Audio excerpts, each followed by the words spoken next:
All right, guys, I was going to film today's activation, but I got up here and forgot the memory card to my Insta360 action camera. So went ahead and did the activation without filming. I was going to do like a quick short after, but I thought I'd share more of a little bit. It's going to be a brief video, but I just want to give a little bit more detail about the setup today and what I did specifically. So we're at the Uinta Wasatch National Forest. I'm going to flip the camera around. Give me one sec. So this is, like I said, the Uinta Wasatch National Forest, and it's really beautiful up here. And this is 100% my closest park to my house.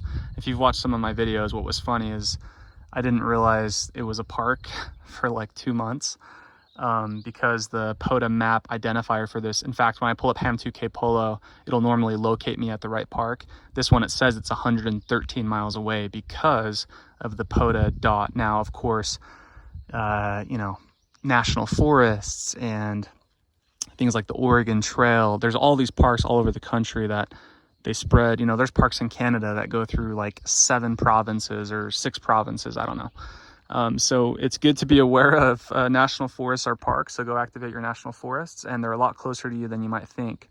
So I've been coming up here. This is probably my 8th or 9th activation up here. It's a quick lunch break activation. And I'll be honest, I usually fight to get my 10 QSOs in that time period. Not today. We had 10 in less than 10 minutes, and it was for one very specific reason. I usually go way up here to the Whiting campground, but it's really nestled in. There's tons of trees around me.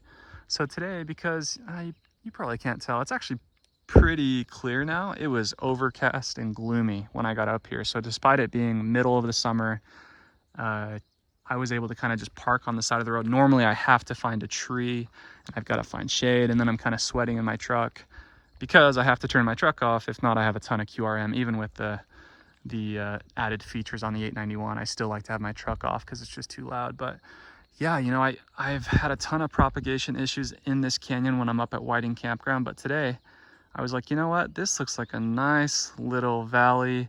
I'm going to park right here. It's overcast. It's not going to get too hot. Super comfortable in my truck, and just slayed it. I mean, we had, obviously band conditions are great, but just making sure that, you know, I gave myself some room that way. I'm going to show you guys the QSO map today, but man, that was a ton of fun. I love operating CW. I think you guys can tell that, but when I have good propagation, it just makes it that much better. And I'm probably going to do a part 2 pretty soon of my mobile setup, but this is like a dream. I love this desk. You know, you can't find these little plates that come with these desks. You can't find them aftermarket, so I had to email their customer support and say, hey, can I get another one of these? Because it comes with one, and that's kind of how I mount the radio.